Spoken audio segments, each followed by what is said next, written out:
ಇವಾಗ ಸುಂದರವಾದ ನಂದಿ ಸೇನೆ ರಥ ಯಾತ್ರಾ ಮಹೋತ್ಸವದ ಈ ನಂದಿ ಸೇನೆ ರಥವನ್ನ ಈ ನಮ್ಮೂರಿಗೆ ಬಂದದ್ದು ಅದು ಸೌಭಾಗ್ಯದ ಸಂದೇಶ ಅಂತಕ್ಕಂಥದ್ದನ್ನ ನನಗನ್ನಿಸ್ತದೆ. ಯಾಕಂತಂದ್ರೆ ಈಗಿನ ದಿನಮಾನದೊಳಗ ಬಹಳಷ್ಟು ಕೂಡ ಎತ್ತುಗಳನ್ನುವಂಥದ್ದು ಬಹಳಷ್ಟು ಕೂಡ ಕಡಿಮೆ ಆಗಿದೆ.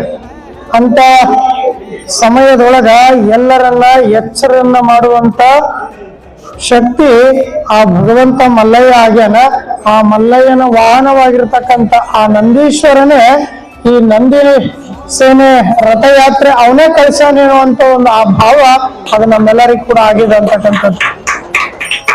ಅದಕ್ಕೆ ನಮ್ಮ ರೈತರಿಗೆ ಬೆನ್ನೆಲುಬು, ಇಡೀ ದೇಶಕ್ಕೆ ಬೆನ್ನೆಲುಬು ರೈತ ಆದ್ರೆ ರೈತನಿಗೆ ಬೆನ್ನೆಲುಬು ನಂದೀಶ್ವರ ಅಂತಕ್ಕಂಥದ್ದು ಇಟ್ಕೊಂಡು ಈ ಪಾದಯಾತ್ರೆ ಇದು ಇನ್ನೂ ಯಶಸ್ವಿಯಾಗಿ ಇಡೀ ನಮ್ಮ ಕರ್ನಾಟಕ ಒಂದೇ ಅಲ್ಲ, ಇಡೀ ನಮ್ಮ ಭರತ ಖಂಡದಲ್ಲಿ ಕೂಡ ಹೆಸರಾಗುವಂತ ಈ ರಥಯಾತ್ರೆ ಆಗ್ಲಿ ಅನ್ನುವಂತ ಒಂದು ಆ ದೃಷ್ಟಿಕೋನದಿಂದ ನಿಮ್ಮೆಲ್ಲರಿಗೂ ಕೂಡ ಆಶೀರ್ವಾದಗಳನ್ನ ವಹಿಸಿ ಆ ಜಗದಾದಿ ಜಗದ್ಗುರು ಪಂಚ ಆಚಾರ್ಯರ ಆಶೀರ್ವಾದ ಈ ರಥಯಾತ್ರೆಯ ಮೇಲೆ ಇರ್ಲಿ ಅಂತ ಹೇಳಿ ನಮ್ಮ ಎರಡು ಮಾತನ್ನ ವಿರಾಮ ಕೊಡ್ತೇನೆ. ಶುಭ.